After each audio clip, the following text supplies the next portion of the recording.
Good Monday Matters. I hope you had a wonderful Sabbath and are looking forward to a new week and all that God has in store for you. My name is Mike Courtney, and this is Monday Matters. Every Monday, I take a few minutes and talk about something that makes your life happier, healthier, and perhaps a little bit holier.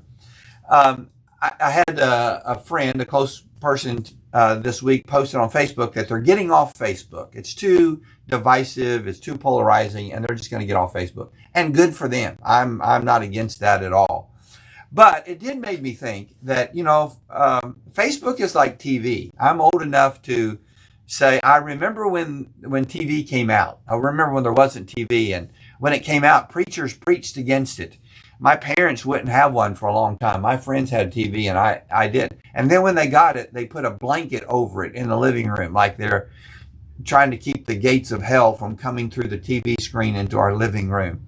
And like TV, there's good stuff and there's bad stuff. But it's here. It's just here to stay. Facebook, cell phones. I just want a cell phone to just make phone calls, and that's all. Well, good luck with that. That Pandora is out of the box. We have cell phones in your computers in your pocket that'll do all kinds of things that you really almost cannot live without. And TV. Now you can choose. I'm not going to watch TV at all. I'm not going to have it in my home. Good for you. Again, I'm not against that, but life's going to be more difficult. There's going to be conversations at the water cooler that you are not privy to. You don't know what's going on. There's going to be news that you miss, things that you don't. You're going to have to work harder at kind of staying current. And Facebook is like that. It's become such an integral part of society that I don't imagine it's going to go away. And so I thought maybe I would talk about 10 signs, 10 things I need to know to help me not do away with Facebook, but do away with mindless Facebook. But here's 10 signs I need to get rid of Facebook. Number one, the problem with Facebook is it trains us to compare rather than appreciate. I compare my lunch to other people's lunch. I compare my vacation to other people's vacation. I look at the people I went to college with, and they look much younger and better than I do. Now, I know they're posting pictures from 15 years ago, but it's still, when you begin to have these feelings of envy or inadequacy or jealousy, then you're on the wrong path. Facebook, it drives us to comparison rather than to appreciation. Number two, Facebook rewards outrage over wisdom. What gets clicks? What rises to the top of the algorithm are people that are mad and angry. The still, quiet, wise voice gets lost in the crowd in Facebook. And so when I find myself staying angry and indignant and provoked, it might be time to step away from Facebook. Number three, Facebook sucks us into its doom scrolling. There's just something about it. There are endorphins that kick in when I start scrolling on Facebook, and I just scroll and scroll. I remember one of the few times, hasn't been many, but one of the few times, I think it was in Memphis, that I went into a casino. It might be the only time in my life I've been in a casino, but it's there are no windows, there are no clocks. The ceiling looked like an afternoon sky, so you were lost in there. You could be in there for hours and hours and not know. Facebook does that. You can scroll for hours and just get lost in it. So when I begin doing that, just one more scroll. Number four, it creates a false connection. It uses the wrong word. I have Facebook friends. No, you don't. They're not friends. They're Facebook acquaintances. They're Facebook people that you share some thoughts with, but they're not friends. They don't make the same connection. They don't meet the same needs. And so Facebook, rather than connecting us, Facebook isolates us. Facebook drives us to aloneness. Facebook causes overload anxiety. There's so much information, and it comes so fast that I just become overwhelmed. I become anxious. Listen, There is a lot of bad stuff going on in the world. There's always been a lot of bad stuff. It was always happening. We just didn't know about it. Now we know about it, and we know about it almost in real time. And that can, and I can live with this sense of foreboding and anxiousness. And Facebook is part of the problem with that. It creates approval lust. How many clicks do I have? How many likes? How many followers? And I just become hungrier and hungrier for approval and desperately need the approval of people that I don't know. And if I did know them, I probably wouldn't like them. But now this Facebook has created this lust. It makes, I can't read my own writing. I'll skip that one. It keeps old wounds open. Things that should have healed a long time ago. Political indiscretions, religious failures, all kinds. It keeps these old wounds open. And so I see a post, and it looks like it just happened. I write, this is something that happened. This minister failed, had a moral failure. It happened 10 years ago, but they're bringing that up again. It keeps old wounds open. It encourages us to react rather than to reflect. It's easy to click back quickly. I see a meme. I'm gonna fire back at that. They should, rather than reflecting on what was that about? What caused that? What kind of helpful thing could I say in this situation? And then it replaces our quiet time. I think for many of us, we have given up a lot of our time with the Lord and traded it for time with Mark Zuckerberg. It replaces our quiet time. When those things are taking place, I know that was just 9.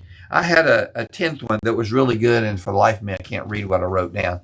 But those 9 things, when they are taking place, I need to take a look at myself and say, is Facebook taking control of me? Am I doing Facebook too much in the wrong way? So with that in mind, I jotted down 7 things to help you not to avoid Facebook, but to avoid mindless Facebook. I know this is a little bit long, and it's not lost on me the irony that you're probably watching this on Facebook now. I know, and that's the good and the bad. It's kind of here to stay because it is right now probably the most accessible means of dispensing information that we have. So these 7 things. Decide when and how you're going to watch Facebook. Don't let it decide for you.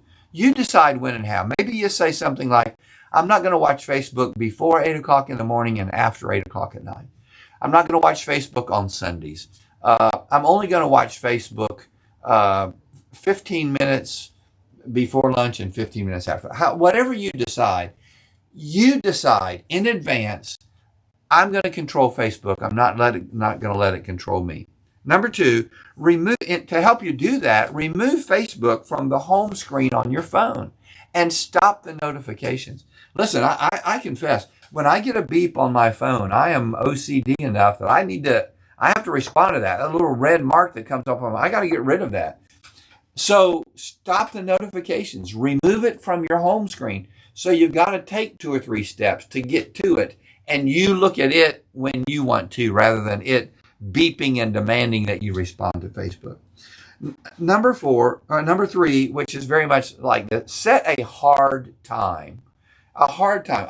I'm going to watch Facebook. Your phone will tell you how much screen time you've had on your phone, and most of that is social media. So say I've been on my phone 4 hours a day. I'm gonna make it 2. I'm gonna make it 3. But you set a hard time and set an alarm. And when I get to that point, or I'm gonna be on Facebook no more than 10 minutes at a setting.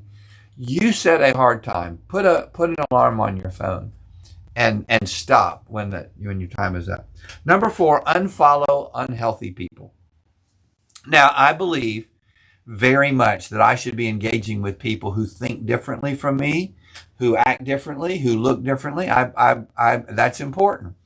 But when they are so unhealthy that they trigger in me anger or rage or they provoke me to bitterness, unfriend them.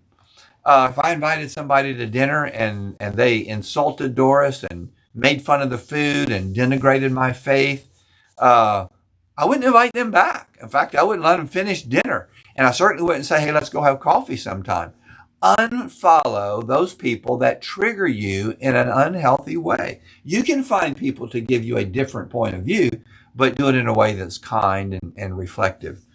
Unfollow. Number 5, never turn to Facebook for comfort. It's not the place that you go when you're sad or lonely or depressed. Don't turn to Facebook for comfort. It does not. Again, there are endorphins, epinephrine and norepinephrine, that kick in when my brain starts looking at it, but that's an unhealthy. It develops an unhealthy addiction. When I have an emotional need, I need to be face to face, nose to nose with someone. Never turn to Facebook for comfort. Number 6, practice frequent fast. I'm not gonna be on Facebook on Sundays. I'm gonna be off of Facebook for 4 days this month. We are about 9 days away from Lent. Maybe you said, I'm going to give up Facebook for Lent. Whatever you do, practice those frequent times where I just get away from that and fast. And then number 7, replace Facebook with something better. Spend the time that you were spending on Facebook, spend the time in the Bible, in your devotional life, reading a good book, writing, journaling. Somehow replace the Facebook time with something that is better. I hope this helps, these 7 things. The question I have is, who's in charge of you? Facebook is not in charge of you. You need to take charge. Here's a Bible verse that probably is helpful at this time. Paul is talking to us about different ways to keep our mind healthy, put aside anxiety, approach God with prayer and supplication. And then he says in verse 8 of Philippians chapter 4, finally, brothers and sisters, whatever is true, whatever is noble, whatever is right, whatever is pure, whatever is lovely, whatever is admirable, if anything is excellent or praiseworthy, think about these things. And my guess is that most of that is not present on Facebook. Well, thanks for being a part of Monday Matters. Give up Facebook, but not Monday Matters. I am, by the way, trying to find a way to have this on another platform that is more selective, something like Substack or WordPress or something like that. I'm going to keep working on that. I'm posting something every day on Facebook. I know, on Facebook and Instagram, thought about all of this. But know that God's desire for you is the very best, and you can control those things that take the place of the very best. Thanks for being a part of this.